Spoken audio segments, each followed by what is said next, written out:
Some leaders build statues for themselves, while others build legacies that endures for generations. As a people with one song. One of such is the first civilian governor of Lagos State, Lateef Jakande, the man who turned words into action and left behind a Lagos that has become a pace setter for other states in Nigeria worth of emulation.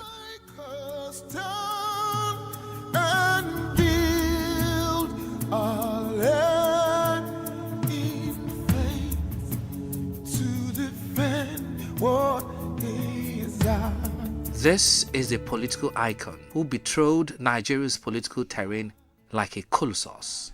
Fondly called Baba Kekere, a man of the people, LKJ was a journalist of international repute, an astute administrator, and a political institution whose publication has illuminated the minds of many political actors, observers, and scholars.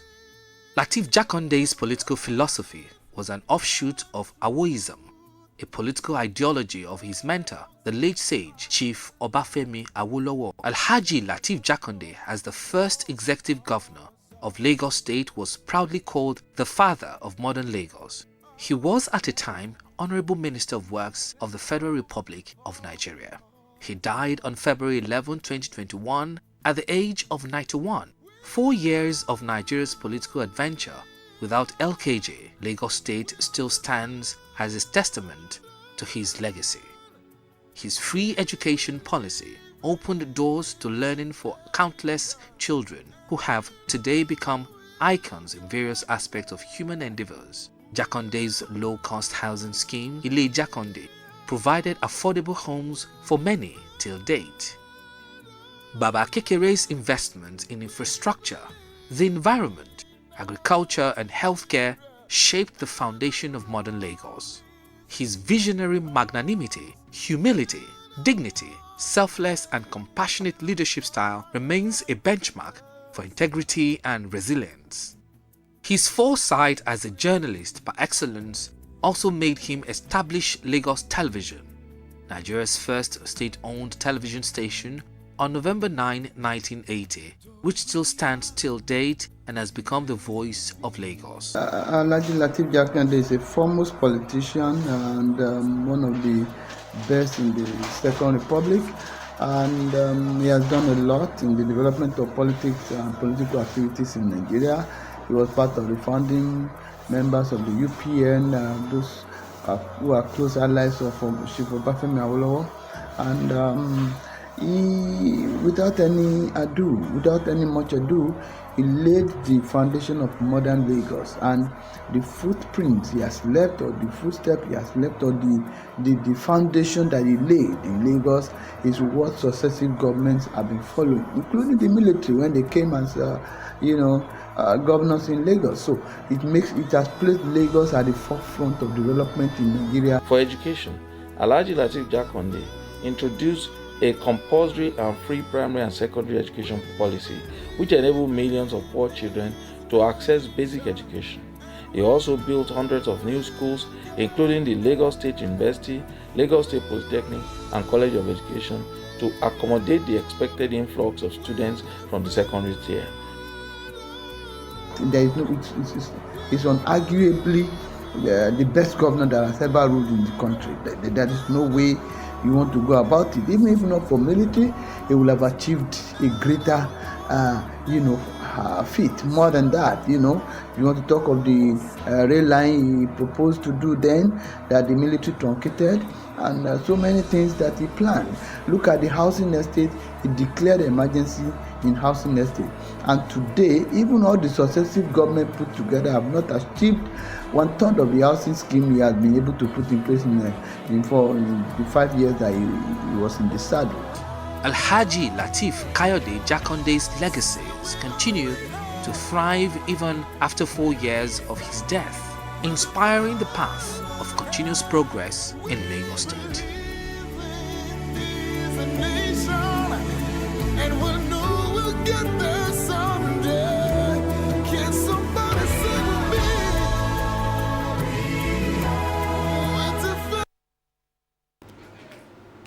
Many thanks for staying tuned. It's still the conversation here on Lagos Television.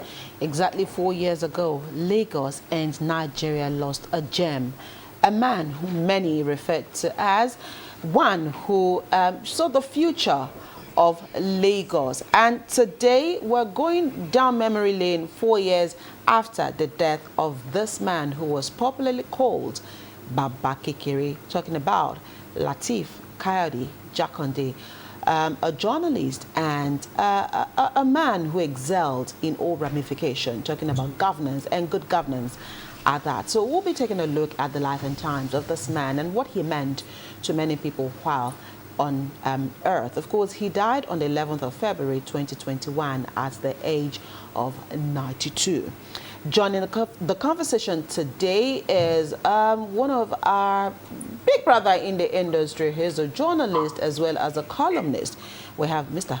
Bolawole here. Thank you for being here this morning. It's my pleasure to be here. Thank you. And also joining the conversation via Zoom this morning from the residence of Pa Jakande in Ilukweju. He's a son who is the vice chairman of a local government in Lagos State, talking about Sheyi Jakande. We're glad to have you on the program this morning. All right, I hope you can hear me clearly. Sheyi, if you can hear me clearly, good morning.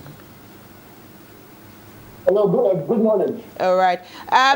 Okay. It's not so fair, but good morning. All right. Thank you for having me. Thank you. Let's begin with you. Can you take us through the mood at your residence this morning as you expect visitors to again celebrate the lives and times of your father, who, of course, was a very revered man while he was here on earth? It has become like an annual event. Today marks 4 years that we passed on, and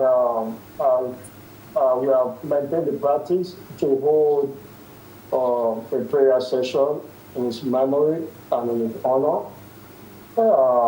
We expect, as usual, that people will join the army, always come to join the family, to offer prayers for God to continue to for God to continue to protect and give him eternal life. Oh, okay. All right. Of course, Sheyi is still with us here, but let's quickly come back to Mr. Bolawole in the studio this morning. But Mr. Bolawole, Pa LKJ, Baba Kekere, as he was fondly called, was a man who, it was a journalist, and it was true to his beliefs in that profession. What were some of the things that you can cast your mind back to while he was serving as a journalist? Thank you very much. Alaji LKJ, as those of us in journalism called him, is those in politics are called him Baba Kekere. Those of us in journalism LKJ. we call him LKJ, his initials. First and foremost, he was a journalist. One of the old journalists of old during the period of the nationalist struggle. When we are talking of journalists like Baba Jose, when we are talking of journalists, yes, Baba Tunde Jose. When we are talking of journalists like Alade Odunewu, when we are talking of journalists like Pan Enahoro, Anthony Enahoro. Yes, these were the journalists. He was in that same category. He published a newspaper, I think at Acme, called Lagos News or something like that in those days. And John West News. John West News.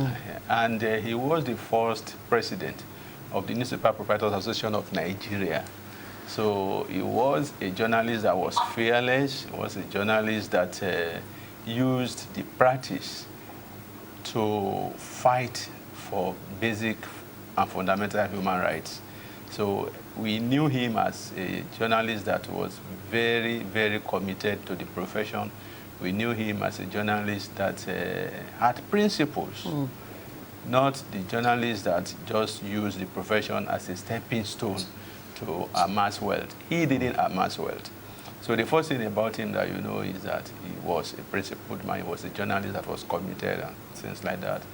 I think even when he was governor, he lived in his own house. He rode his own old vehicles and things like that. So apart from being a journalist, from journalism, he went into politics. So we now know him as a politician with a difference. Unlike other politicians that you know that use the position to amass wealth, here was a man who spent, I think he spent just 4 years. 4 years. And see his landmark all over the place. It's like he spent 40 years. Even till today. Up to today, when we begin to see all the things that he did within the 4 years, it gives you the impression that if we have people who are actually committed to good governance, in 4 years is enough to change the whole landscape. Is enough. Because what Jakande did in 4 years, you imagine that some people, in fact, when you add 1, 2, 3, 4 terms of governors together, they have not been able to do. Yes. You see, that is another angle of him. Then the other angle of him, apart from his tenure as the governor of Lagos State, is politics. Like you said, it was called Baba Kekere. Why was it called Baba Kekere? Who was the Babanla? Who was the Big Baba? The Big Baba was Chief Obafemi Awolowo. So Alhaji Jakande was called Baba Kekere because he was seen as a natural successor, as a heir apparent, political heir apparent to Chief Obafemi Awolowo. What? In achievements, in his commitment to development, and in his transparency, he was seen that this is somebody who is like Chief Obafemi Awolowo. It's like in the Bible, when after Jesus Christ had been crucified, he had resurrected, and his disciples were seen at Antioch, and they were saying, oh, these are Christ-like people like Christ. I think Alhaji Jakande was also seen as a politician like Chief Obafemi Awolowo. Okay, he's training as a journalist now. How did it rub off on his quality of leadership and the kind of politics that he played? I think his training as a journalist, he has played some part, but we cannot attribute what he eventually did as a politician to his being a journalist. Because we have seen journalists who have also gone into politics, who have not even achieved 1% of what he achieved. I think it was innate in him. His personal character was what showed his achievement and success. Even in that journalism we're talking about, in his governance of Lagos, in national politics, it was his personal, the qualities that God had put in him. The way he had brought himself up. I don't know anything about his parents. Maybe the way his parents brought him up. And maybe the way he followed his leader, Chief Obafemi Awolowo, imbibing his philosophy and his ways of life. He was also as Spartan as Chief Obafemi Awolowo. He was also as disciplined. You won't find Chief Obafemi Awolowo going to parties. He said that when other people will be reveling in parties, he will be in his study, burning the midnight candle, studying how to make society better. I think Alhaji Jakande was also like that. So it is not journalism alone. Journalism might have trained him, but I don't think it's journalism alone that determined the kind of life, the kind of person, and the achievements that he recorded. All right, let's come back to Sheyi. Sheyi, are you with us here? Right, so take us through, when your dad was growing up, what were some of those things that, he imbibed in the children that perhaps a lot of people didn't see, but because it was your father, some of those things today, when you look back, you're glad that he trained you that way. That's very interesting. Because I always get to come across questions like that. I find it quite very. Let me use the word interesting one more time, because you see it's very rare when you see we encounter somebody talking about your dad, and you see, every aspect of what we have gone through with him, every aspect of what is in the public space. What I can only say about growing up with him, his private life, is that it's the same, both his public and private life. Okay. I only say our dad is an open book. It's what he demonstrates outside, it's the same person in his private life. Perhaps I can equate it that he didn't even have a private life. For instance, I would say that while growing up, while we were going to school, we went through the same bureaucratic process, like everybody else. Each one of us had a file, where we had to send our request for school, for basic things, and we had to go through the secretary, just like everybody else, like his staff and his political associate. And they treat it, just like a normal file, send it back to the secretary for us, and then give us the responses and all of that. Oh, wow. So, it's just in the same person, how he has demonstrated in his public life. I believe my dad is somebody that is purpose-driven, where whatever he decides to do, he goes all the way, make sure that he's done more than 100%. And that's why you look at, I'm glad that we're talking about his career as a journalist, Okay. which, of course, spend more time being a journalist than actually being a governor, but of course, with governance, a lot more people know more about him as a governor, far more than a journalist. But I believe that he got in the peak of his career as a journalist, started the career very early in life while he was in school, Right. So that, just like I said, he chooses the path and it goes all the way. So when he decided to be a journalist, he started, I think, from when he was in school, the English Grammar School, and that is where it was picked up by the Daily Service, from there to Daily Tribune, and through his career was when he came across Chief Obafemi and his political life started. Okay. As a journalist, I believe he rose to be the fourth black president, fourth black vice president of International Press Institute, and also the fourth black president.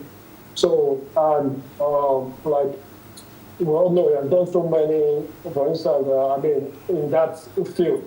So, he's somebody that, unfortunately, we are not able to develop anything that is different from what everybody knows about him. His integrity, his discipline, and of course, Okay.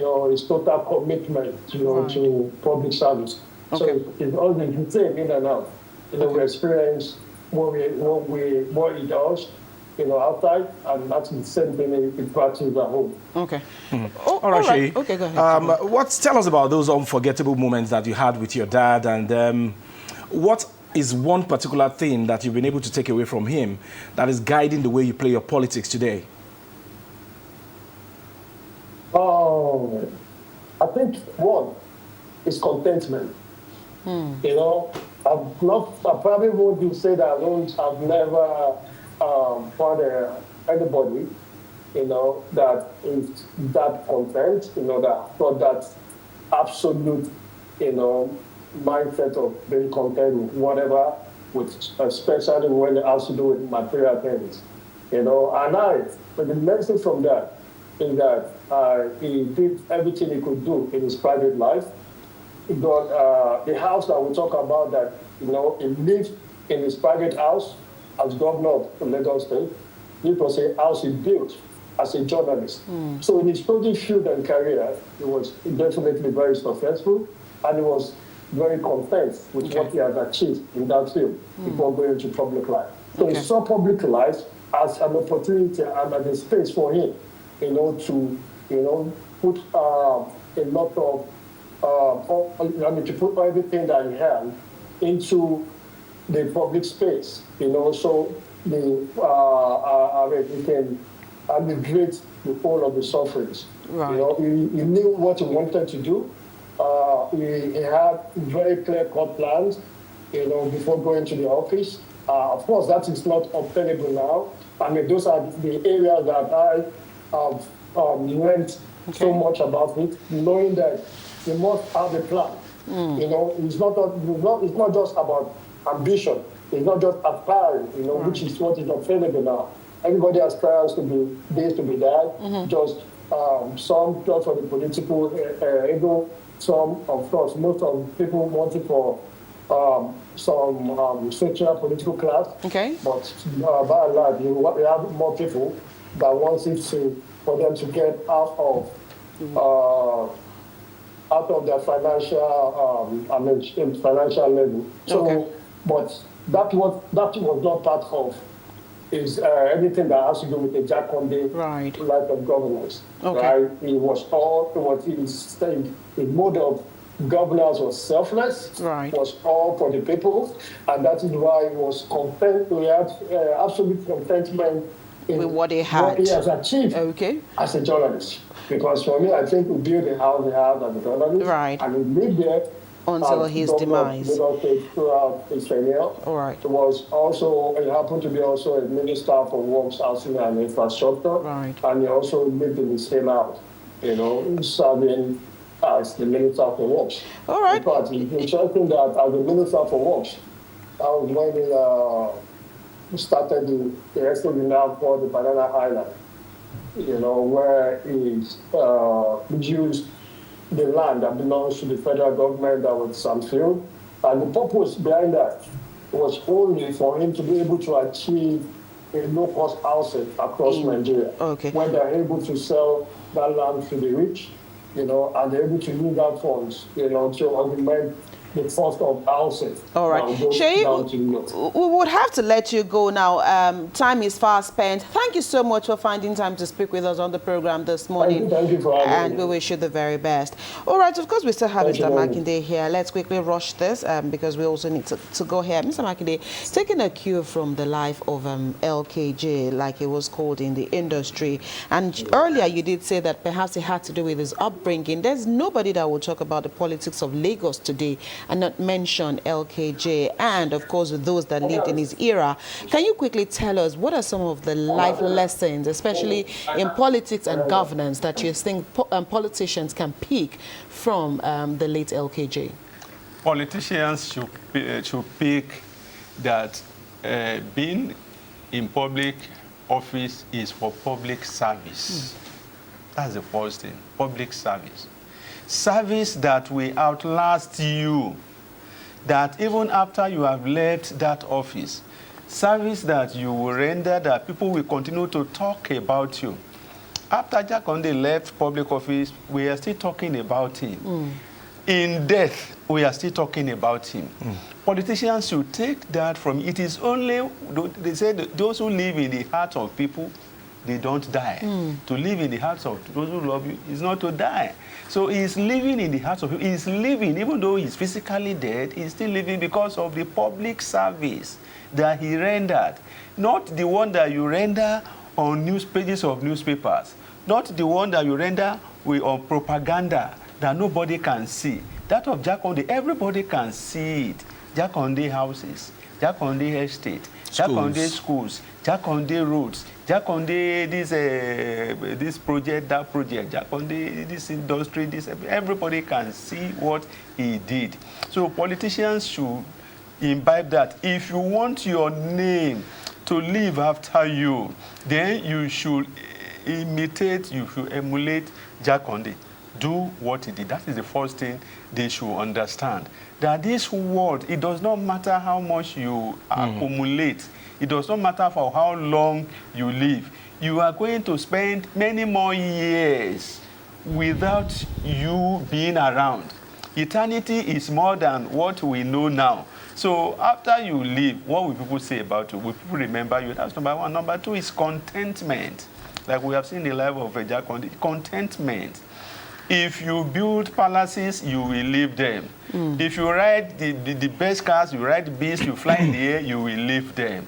So if you don't want to live them, these things, they will leave you one day. So the contentment that you have is very, very important. That is why when you have little, you will be okay with it. How many meals do you want to eat in a day? How many clothes do you want to wear? If you wear more than one agbada or two agbada, you become a basala. You become an agbada now. If you eat too much, you will have constipation. So what is the problem? And the money that you put in the bank, you don't even know who will spend it. The Bible says the foolish man gathers wealth. He does not know who will squander the wealth.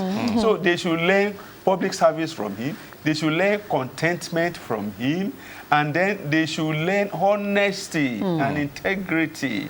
And they should also learn that they must leave a good name for their family, for their children. Jakande left a good name for his children. I'm sure that his name will continue to open doors for his children. Right. And those who are in politics, particularly our politicians, should learn that. Not somebody that you will mention his name and people will hiss. Not somebody you will mention his name, people will say, to hell with it. But somebody that when they mention your name, let people be able to see that he did the best that they can do. Just as we are seeing of Alhaji Lateef Kayode Jakande today. Okay. We will still say so tomorrow. Right. Can we ever have such an uncommon politician again in this country?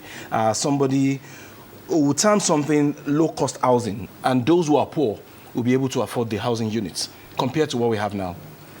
It made so little, yet it was so impactful. Yes. We can't have.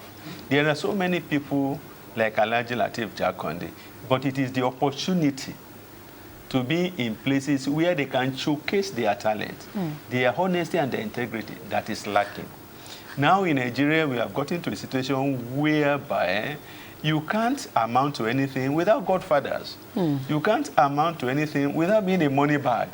In those days of Alhaji Jakande, when Baba Awolowo was in it was integrity, it was honesty, it was capacity that they were using to select. They knew themselves. They knew the qualities yes, and they were brought up. Now, do we have politicians who are bringing up people in those ways?